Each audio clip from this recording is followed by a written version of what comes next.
Hey everybody, what is going on? I am Maximus Rex, and this is Big Baby Reviews. Today is Joe Quesada Day, so we're taking a look at NINJAK, issue number 1 from February 1994, published by Valiant Comics. Valiant Comics kind of had their moment in the sun there in the early 90s. I was never a huge fan. The artwork kind of turned me off, although I guess their focus was more on stories and continuity and storytelling and stuff, as opposed to Image, maybe. Almost like they were the yang to Image's yin, as far as, you know, Image focusing on Image, and again Valiant kind of more on story and editorial cohesion and all this stuff. But then, you know, at some point they started working with who at this point was almost or pretty much becoming a superstar artist in Joe Quesada. He had worked at Marvel on X Factor, he'd done some stuff for DC, and here he is full throttle with NINJAK issue number 1. One of my favorite issues of Joe Quesada artwork. I have to say, this is probably again the sweet spot for me is, you know, right around here. X Factor was really good, the art on that. NINJAK I think is top notch. The stuff he's going to do on Daredevil and Ash, and that's again mid 90s to late 90s. Quesada is my favorite Quesada, and more specifically I think this is probably one of my favorite my most favorite issues of his art. And again, so Valiant now kind of starting to pick up on some of the superstar artists, like I said, like Joe Quesada. Bart Sears started doing stuff for them. I remember buying Turok and possibly the issues of Exo Man and War he did.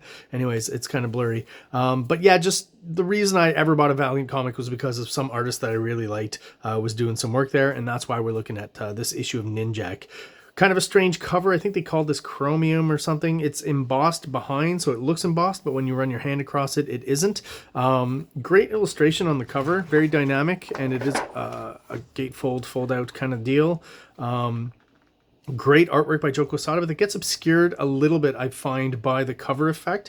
Although it's kind of fun and kind of reminds you of, you know, glasswork in a church. I guess that's what it's meant to do, right? And there's actual glasswork in the church in the image, so that makes sense. So the colors reflect that and everything, but just an odd kind of effect that, you know, doesn't work at all angles, I guess, you know. And I guess the idea of moving it around and being shiny and stuff is supposed to be fun, but, you know, I just honestly much prefer unobscured artwork more so than this cover effect. And it also makes it so that you can't really print anything on the interior cover here and on the back interior cover either. Also, this sheet is like a solid hard piece of plastic, so I'm not going to do it here, but I feel like if you did this, it wouldn't even rip.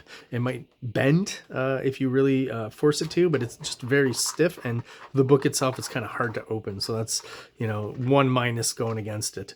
All right, so we've talked about the cover. Let's talk about the inside. So great establishing shot of Monaco, right? You can kind of see the cities by the water and the buildings by the water. And then we get a shot of, obviously, you know, someone with some sort of night vision and some sort of lens that we're kind of looking through their point of view. So we're going to find out that that's NINJAK, but for the moment, right, just hinting at that.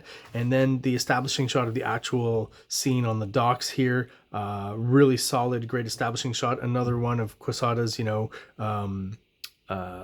worm's eye view angles upwards that he's really good at, and just adding a lot of foreground elements with the chain and the ropes and stuff. The docks here, the boat, the yacht in the background, just a really strong opening kind of page and opening establishing shot, or shots, I guess, right? Because there's a few of them, well, 2. So right away, what's interesting is Quesada, specifically I think on NINJAK, starts this kind of decorative kind of panel design that he does here. It starts right here on the second page, and as you can tell, looking at this page here, he's got a little bit of it, and here as well. I think what he's trying to establish, I feel from these pages, is that we're moving in on NINJAK, who's in the shadow. So you don't actually see him here, but you can assume he's behind the boxes or something, right?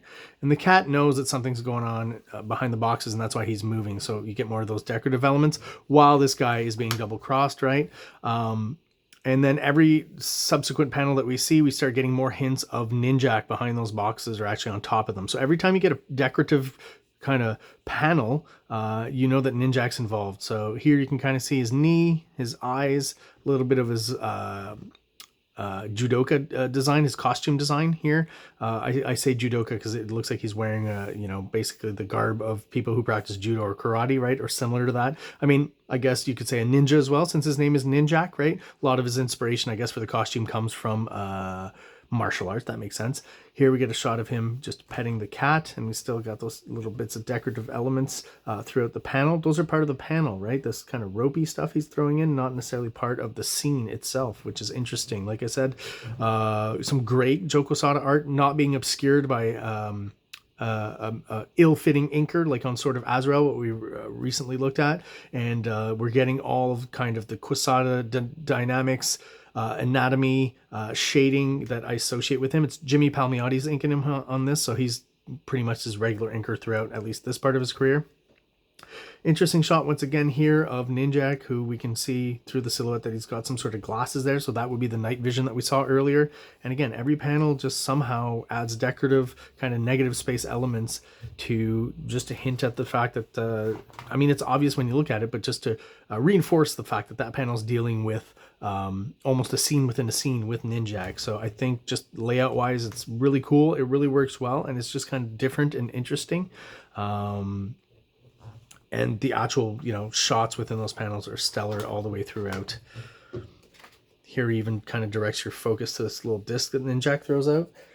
And NINJAK basically kind of being, you know, a ninja crossed with James Bond. I remember reading kind of that description, probably in Wizard magazine. And that's basically what you're seeing here. James Bond on a mission, and later on you'll see him more as kind of the playboy character. So that little disc turns the lights off, so then we get a Batman kind of sequence here featuring NINJAK, where, you know, he's basically cutting these guys down with his swords, and cleverly done in the storytelling. Again, he's using those weird kind of design elements to the flash of the blade, of NINJAK's blade, which is fun and interesting. So it's almost like these decorative elements only ever relate to NINJAK. You get a straight up silhouette here to really drive home the point that the scene is dark. And then as this guy shoots right above his head, the muzzle flash basically lights the scene, which is really clever and I think works really well here. And then the slash of the blades basically that cut this guy down basically happen all in the silhouette, which is really cool. Basically cut it, then you get the result again as the gun goes off once more. NINJAK's already gone, right? Major kind of Batman move, and this guy's hands are gone. They've been sliced off. Falls into the water, I guess. Really well choreographed action scene here by Joe Quesada. So next scene, we've got Dominique, who is there at the docks, kind of getting ready for a night out on the town, maybe, with her jewelry. Quesada hands on women. I've seen this before, I think in the Ray. I think he adds too much kind of shading and lines to them where they end up kind of looking like old lady hands. So a slight negative there in the art, but otherwise his ladies look pretty good. And here we've got NINJAK, although it's not explicitly stated, we'll find out later, but we do pretty much know that that's him. The hair is fairly similar, right, as it's popping out of his the top of his mask. Maybe this is a good page to talk about, you know, I've talked about Valiant comics and not my aversion to them, but the fact I didn't collect them, and I started with stuff like this and Turok by Bart Sears. The coloring was always a little weird to me. I don't know what it is, but it's not that it's bad. There's always something a little bit off-putting with the colors. Maybe not so apparent in this issue. They're not bad in here. Like these two pages I think are really well done. It's just some colors when it comes to the yellows and oranges and reds and these kind of tones, I feel like it's a little too saturated or just too bright and slightly fluorescent. I'm not quite sure. Maybe it might just actually be with the actual just color choice in some scenes. But yeah, there's always something a little bit different about the Valiant coloring that wasn't appealing to me. Joe Quesada doing a good job of a dynamic car without necessarily having it, having its wheels jump off the road or be off the road, which is a good trick when you're drawing cars going fast, but you still get a real good sense of motion. It's warped a little bit, kind of like in animation, right? The kind of forced perspective and the speed lines works really well. We got a little bit of a romantic tryst here, which is well framed with most of the action happening mostly off camera and cropped out, and getting the point across in a very clever way without being too explicit about it. Not that I have a problem with that, but obviously this book back in the day aimed at kids and teens, so I'm not going to go into too much detail on that. Kind of similar to PG and PG-13 movies that ever had to deal with sex scenes, right? As NINJAK, after they're done their tryst, is looking out the window, sees the cars pulling up, reveals to Dominique that he knows that she's the one who killed the arms dealer at the docks, right? Because he's NINJAK, and this is kind of where, I guess plot-wise it's revealed to us that he's NINJAK. Interesting that he's smoking a cigarette, and Quesada using the smoke kind of in that McFarlane manner to add some layering to each of the panels, or most of the panels. Yeah, pretty much each one where he's featured works really well. The silhouetting here with the highlights, I think works really well, as the light coming in through the outside would obviously give you that effect. Very dynamic, very dramatic, I guess is what I would say. And he tries some interesting layouts. I mean, he's doing stuff, it's full bleed, so some stuff is within the page, other stuff is not, like these here. Not exactly sure why you would have the panel be open all the way to the top there, to suggest more of the window, maybe, that openness of it. But interesting nonetheless, just as a page layout. Makes the page interesting, and I really like this one here that's kind of really the last layer, you know, with these panels overlapping everything, and this panel down here being on that same plane as well, but the color fading into the white here, and then this just being done in pretty much pure blacks and silhouette works really well for me. Very cool and graphic. And you could have just gotten away with doing this, I think, in the elevators and that, but he actually adds the wall here and the ceiling. Really cool page there, even though, you know, not that much is actually going on as far as, you know, superhero adventure and heroics. This is pretty cool. So you expect that to be NINJAK, but why would NINJAK just kind of make this noise here? Oomph. Kind of weird. So they just blow who they think is NINJAK, blow him away with the guns. And in a scene kind of similar to in Azrael, actually, kind of the same angle and shot, someone gets shot out of a window, but as she's fallen, unfortunately, that's where he realizes that it's it's Dominique, and that they're probably going to be in trouble. That's the what's going on here with him and his henchmen. They're realizing the mistake that they made, and we'll find out why Dominique is so important and why they made that mistake. It's going to cost them later on in the story. Again, these ground level worm's eye view shots that he does so well. Quesada does again here. That's clearly a Lamborghini driving up some sort of mansion. Very well done. We're going to assume that that's his mansion, right? NINJAK's mansion. I love this shot here of him kind of getting in touch with the base, but then watching the news. This is Jimmy Palmiotti for sure.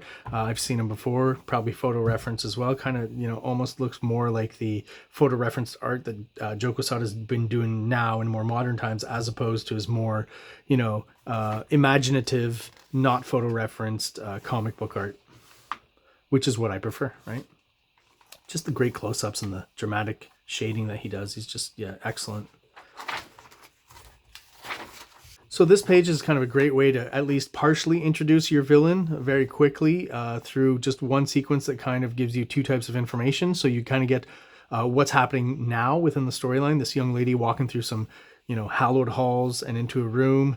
The silhouette here and the machinery here suggests someone who's plugged up to machines, right? Like medical units and things, right? That's kind of the sense you get here. Same in the silhouette here, and it's great how he does get that sense across with very little, just almost pure silhouettes all the way throughout. And she's clearly tending to this man, right? And as you see his hand kind of reach out from the shadows, you can tell it's pretty gross, and he's got long fingernails. Kind of resembles the hand of that henchman in RoboCop once he gets pushed into the vat of acid, or crashes through it. No, excuse me.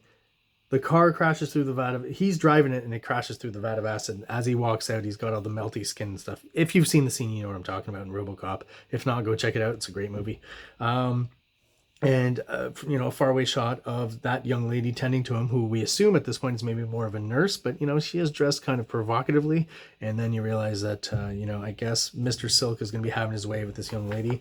And he's smiling, but you can see his teeth and how grody and gross he is here. And there's that second level of information with the narration here, where it's telling you about him in the past, right? Who he is, what he did, what he created, started kind of an empire or company, and there was some sort of accident in the labs, and that would explain, obviously, the state that he's in now.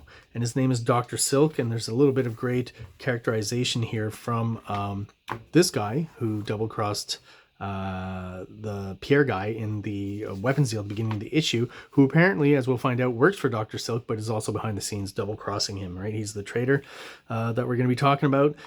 Love this page here, again, for the down shot, the angles that he chooses. This nervous character here with lots of shadow on his face all throughout works really well. The sweat on his brow, just really well done. And the coloring, this is one page where I think the coloring does work really well. The red kind of magenta-ish lighting of inside this helicopter, and kind of a sign of things to come. This secondary character here, he's talking about these clandestine flights, the blackened windows, the woman's recorded voice, everything's electronic. I mean, there's no pilot. We could crash into a mountain. And, 30 odd years later, this kind of thing is almost pretty much certainly to be in our very near future with air travel and helicopters. I don't know about the blacked out windows, so you don't see anything, but we are getting to the point where cars are self-driven, and at some point I assume we still have pilots on commercial flights, but they are very much assisted and by the AI and the computers on the airplane and the whole flying airspace system and radars and all that they really don't have to do a lot. They're almost there now today as backup. They still know how everything works, and if they have to land the plane manually for some reason, they can do that, but most of the time it's the computers flying those planes. And so this character is very nervous and about meeting Mr. Silk, and he actually asked him, do you think we'll meet Dr. Silk this time? Mr. Silk. And so Dr. Silk is his name. And this is a great bit, again, of characterization that's going to lead into the plot after these few pages. Silk is like those damn spiders he adores, my nervous friend. He only reveals himself when he's snared someone in his web and is moving in for the kill. And we're going to see that pretty darn soon, right? So he doesn't know what he should be expecting, right? He's kind of just trying to say that to make this guy nervous, but obviously all of that will be laid down on him. So the conference room where they meet, very reminiscent once again of that James Bond kind of vibe, right? All these, corporate heads and evildoers from around the world, right? Meeting and convening. The logo that they use here, kind of a spider that's ensnaring the earth, pretty clever as far as the, the subject matter goes. Well designed for sure. And this is another page once again where I feel like the colors work really well. So finally, Dr. Silk is introduced fully. First, we get a silhouette of him coming in and telling this gentleman that he has betrayed him, and quickly gets ensnared in the chair here and stays in silhouette the whole time. And basically, just as the same character a few minutes before in the helicopter was saying that, once you see him, he's caught you in his web. Well, he's now realizing that he's the one caught in Dr. Silk's web, and finally, he's revealed, kind of a gross-looking character, right? And still hooked up to medical units, kind of like an evil, dark version of Stephen Hawkins, but who can still speak, right? So the button is activated. You think maybe this is a gun or something, some sort of weapon, and no, what it is some sort of glass tube that comes in around the person that has betrayed Dr. Silk, and pretty quickly that glass vial is filled with spiders, and you can imagine what goes on next. Great kind of cool shaded menacing shot of Dr. Silk once again. We get another cool shot of Ninjak here on top of a building, typical kind of superhero thing. Looks great. He's definitely doing that 90s thing where Spawn has his cape. I guess Ninjak has his belt here that ties around his judoku uniform. And I mean, how exaggerated is that, right? He would be tripping over that all over the place, on top of rooftops, on the ground, anywhere he'd be walking, right? They're just impossibly long, but from a design sense and a drawing sense, it looks really cool and it works, and it helps create that layering, right? That similar thing that Todd McFarlane does with Spawn's cape. So it works, and we finally get kind of a cool reveal of the whole Ninjak design, which I think is pretty cool. It's again, I think I'm referring to what I read in that Wizard interview all those years ago, but where it's kind of like superhero ninja kind of vibe, right? Joe Quesada's always been pretty awesome at costume designs. I guess that's why DC paid him to do a few for them. Was it just the Batman Azrael costume? I don't know. I like this page as the action starts. I just thought it was kind of clever where, the linear nature of the backgrounds here also kind of have a second degree to them where they almost act like speed lines, even though they're not actually speed lines, and help to make this panel even more dynamic. And this one here, right, even though it's just a wall or a door he's leaning on here of the elevator, it still adds movement to the page as motion lines would. So I thought that was pretty clever. Even the shots here in the negative space in the silhouettes of the walls here, I think it works really well. And we get the classic character running away from us, foreshortened, that Joe Quesada is so good at doing, all in silhouette, but still can make out exactly what's going on, I think. Easily read. And then this is another nice touch where as soon as Ninjak kind of comes into the action, kicks this guy's head through the car window, it seems, right? That's a really cool kind of shot. I think that works really well. He comes in with those decorative elements that he had before, but now applies them to the background behind him. So it just kind of, you know, stops you a little bit more to look at that shot. I think that works really well. And he's definitely not cheap in all throughout on the backgrounds. He's working hard on the backgrounds. There's a decent amount of panels per page, right? 1, 2, 3, 4, 5, 6, 7, 8. So still a lot of storytelling going on. I definitely wouldn't qualify this as kind of image style book, right? Or later image where everything became a splash page with no backgrounds. Similar to when I talked about on my review of the Savage Dragon with Mark Darden about using motion lines in the background here just exclusively as backgrounds and nothing else. I mean, there's a bit of ground here. I think that works really well, really makes the book move and these shots move, and is very reminiscent of manga, actually. So by 1994, I'm pretty sure everyone is aware of manga, working in the comic book industry, and some artists are definitely incorporating some of that stuff into their artwork, whether it's obvious to us or not. So as he runs off with the person he's meant to save, basically here, the title of the story kind of comes into play where Blackwater is what starts filling up the car here. And, you know, it's already bad enough that you're stuck in a car underwater and it's filling up with water and you're probably going to drown. For some reason, Blackwater, I think it's explained more in issue 2, is heavier or denser or something. So there's something different that makes it even more dangerous. And the Blackwater is, I believe, what is being developed by Dr. Silk and his corporation. There you go. That is my review, guys, of NINJAK #1 with some great stellar Joe Quesada artwork. If you're still watching and you are subscribed, thank you so much. I really do appreciate you sticking around. If you are not subscribed and you are watching the videos, please do so below. It only takes a quick second for you, and it really helps out the channel, helps us grow, and helps get us out there to other people who are into comic books just like we are. So once again, thanks for watching, guys. Have an awesome day. King Comics presents Big Baby, Volume 1, Issues 1 to 13, 204 pages of story and art.